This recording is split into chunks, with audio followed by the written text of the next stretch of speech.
Well, good evening, everybody. Because we are a little bit behind schedule, I'm going to go ahead and start. Let me just get this set up.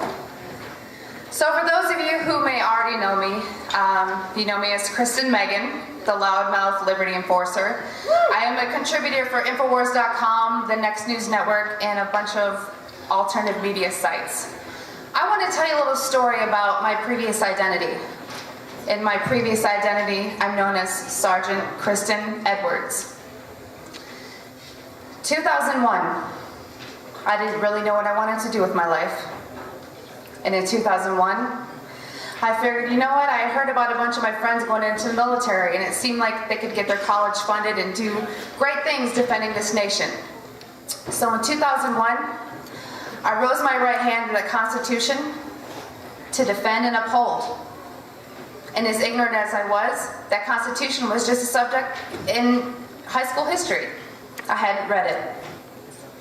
Throughout my career, I was stationed all over the nation, all over the world. I started out in England. My job was in bioenvironmental engineering. For those of you who don't know what that is, if you've ever heard of OSHA, anyone heard of OSHA? Yeah. I followed the health side. So my job was to ensure that everything that the Air Force was doing, that we were tracking the exposures for all military personnel as related to what was the Air Force doing, how did it relate to health, and what was the Air Force doing and how did it relate to environmental impact. I spent almost 10 years in the Air Force. I'd love to say it was the best 10 years of my life, but I'll tell you about one day that changed my life.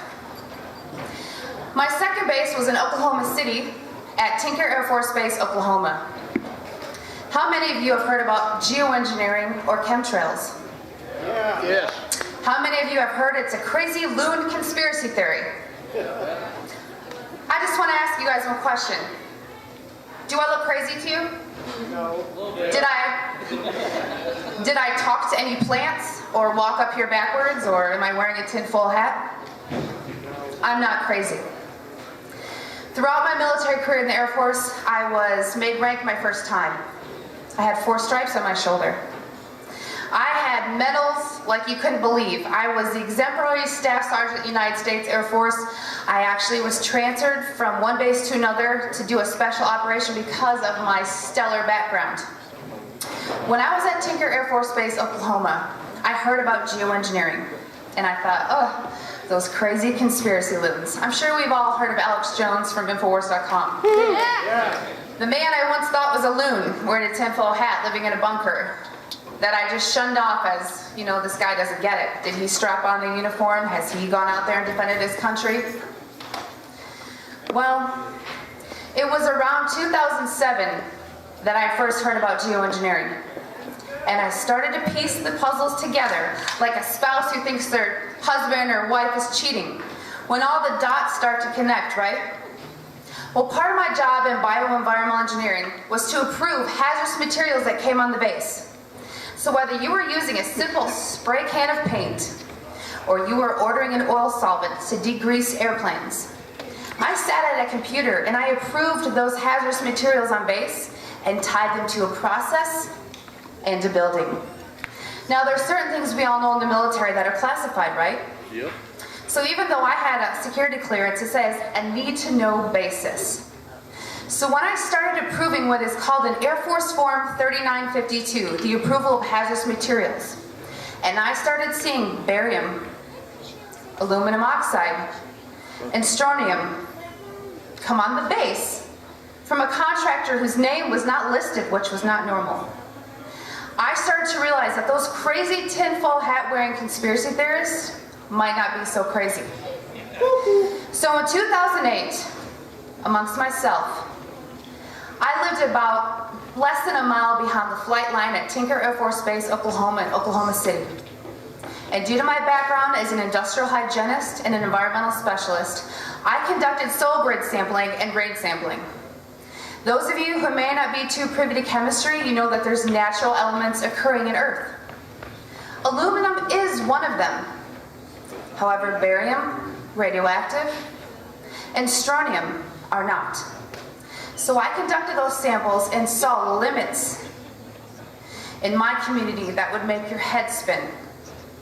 And I started to realize that those peers within my professional community that were trying to wake those of us in the military up were right. So right when I decided, I was on the fence, should I re-enlist? I was pregnant, just so you know, with my now 9-year-old daughter, Nuggie. You'll see her walking around. And I thought, wow, this is my livelihood. Do I question this? Or do I re-enlist and move forward? Amongst my ignorance, I moved forward, and I re-enlisted again. I raised my right hand to the Constitution, which I had not read all the way through. So after Oklahoma City, Oklahoma, I got transferred to 90 miles south of here, Warner Robins Air Force Base. Anyone know where that is? Yeah, it's like the big hub here in Georgia to fund the military. There's a lot of civilians that work there. It's 85% civilianized, 15% military. While I was at Warner Robins Air Force Base, let me remind you, I mentioned earlier that I got transferred from one base to another due to my professional background. Because I was such a stellar NCO in the Air Force, they transferred me from one depot maintenance base to the other one in the Air Force, Warner Robins. While at Warner Robins Air Force Base, I thought I was defending my country on a home front, making sure that all those people that went out there, front line, were safe and protected from carcinogens, radiation, inhalation, drinking water, noise, all of it. My job was to protect them so they could be all they can be. In 2009, late 2009, I stumbled upon something that changed my life. I ran across an operation at Warner Robins Air Force Base, which was exposing thousands of civilians to carcinogens. Those of you that are familiar with OSHA, in general industry and construction industry, for different constituents known as hazardous materials, OSHA sets levels for which certain employees can be exposed to. Well, what if I told you that these employees were exposed 100 times over that occupational exposure limit? That should probably scare you. That's an acute and an immediate hazard to carcinogens. People were getting sick. People were getting cancer. People had sores in their mouth from something called strontium chromate or chrome-6, a carcinogenic metal used in military operations. So after what I saw at Tinker Air Force Base, Oklahoma, and then what I saw at Warner Robins Air Force Base, Georgia, everything that I knew, everything that I thought I knew, this great nation, we are heroes. I had 4 stripes on my arm and 11 medals and ribbons on my chest. I thought I was protecting my homeland. When I brought to my commander to his attention that there were people exposed to these hazardous pollutants and people were getting sick, I'll give you the synopsis of the story. I took these air samples, I took the swipe samples. These people were actually dumb and ignorant enough to threaten me in writing. My threat was, mind you, I had a perfect history. Not one article of paperwork, not one Article 15, not one negative aspect on my record. I was the poster child for what an Air Force NCO should be. I was told that if I told the employees, which is required by law, that they were exposed to these materials, that my commander had the authority to lock me up in a mental institution for up to 120 days without being questioned. At the time, my daughter was 5 years old. I was told, who will take care of your daughter, because I was divorced. I was threatened to be locked up in a mental ward for trying to do my job. I was threatened to have my one child who I love with all my life taken away from me because I tried to do the one thing I was trained to do, protect the workforce. So folks, let me tell you, 2001 is when I entered the military. 4 stripes on my arm, 11 medals and awards on my chest. But it only took one day to change my life. And that day was October 27, 2010, when I left the United States Air Force at almost 10 years, halfway to retirement. I would have been scot-free. I left as a whistleblower of the United States Air Force. I had my life threatened. I was followed. My phones were tapped. I had journalists at my front door. I had no job. I left the United States Air Force honorably as a whistleblower. It is because of what happened to me in the Air Force an avenue in which I thought I was a hero, an American hero, as we all think those in uniform are. When I realized that we are not honest and that the core values that the United States Air Force taught me were completely just talking points, it made me sick to my stomach. After leaving the U.S. Air Force, I worked for the Department of Veterans Affairs, which I figured I would be blacklisted and would never get a job with the U.S. government. Why I worked for the U.S. government, I don't know at this point, but it was easy to get because I was a disabled veteran. Why I was at the Department of Veterans Affairs, thinking I could turn things around. You know what I witnessed? How many of you are veterans here? Right here. Several of you. That is. Let me tell you about a little program that the Department of Veterans Affairs has. When you come in with PTSD, depression, anxiety, drinking problem, substance problem, they put you on psychotropic drugs. They put you on psychotropic drugs in which they get kickback for and profit for from Big Pharma.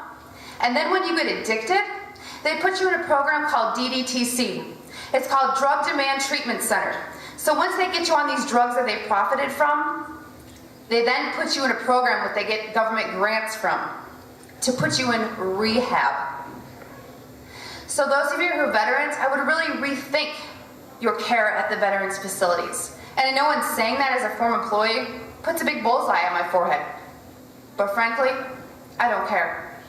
Because let me tell you the difference between 2001 and 2013. I read my Constitution, front and back. I read the Declaration of Independence. I read it all. And I stand here admitting to you that I was an ignorant person in the United States military who thought they were a hero. But you know what? Ego, I can tell you, I consider myself a hero or an idol now. Because I put my career on the line as an industrial hygienist who now works in the private sector after leaving the VA. And as a contributor to Infowars.com, to the Next News Network, to different avenues which you can spread your message, I realized that instead of dwelling on all the negative that really changed my life, I am here to redeem myself. And I'd ask you that are veterans, or any of you that are civilian, what do you do in your careers? Do you work in the medical profession? Do you work in an airport? Where do you work? And what do you see? Because I guarantee you, if you step back and you connect those dots, you will see things that never made sense to you before. So as I fight the hatred and the disinformation trolls and those who try to ruin my reputation, for every negative thing I find about myself on the internet, excuse my French, but it pisses me off. And you know what? It makes me pull out some more documents that I took before I left the United States Air Force. And I save them, and I publish them, and I send them to my family members throughout the country. And I have friends tell me, be careful. You know what I tell them? Be careful what? I was in the United States military. They have my social security number and my address and my cell phone number. They can find me. So what I want to leave with you here today is to tell you, if you know someone who's in the military now, or you know a veteran, engage them. It's your due diligence. Whether you or not you agree with, quote, conspiracy websites like Infowars.com or Prison Planet, or whether you believe in geoengineering or chemtrails, please believe me because I saw it firsthand, okay? This is not what I want to be known for. It's a huge target on my back. I ask you to ask those veterans in your family or those friends and ask them to rise up, as Robbie Wells says. Do your part. Defend your nation. Join Oath Keepers. Get in touch with all the alternative media outlets. Support the acts and musicians. You guys, it all matters. I have people tell me, why do you do what you do? There's nothing we can do about it. I know the TSA is unconstitutional, but what can we do about it? Well, let me tell you, I've done things about it, okay? I've shot documentaries. I've done TV shows. I have things in the works I can't even mention so that they don't get edited before they air. You can do something about it. So just remember these numbers. 2001, I thought I was doing good. 4 stripes on my arm, 11 medals on my chest. One day to change my life. What day will be yours? Because trust me, it will come. It will directly affect you, and you will remember this. So please, rise up, do your due diligence, do your own investigations, and support your military by educating them. Thank you.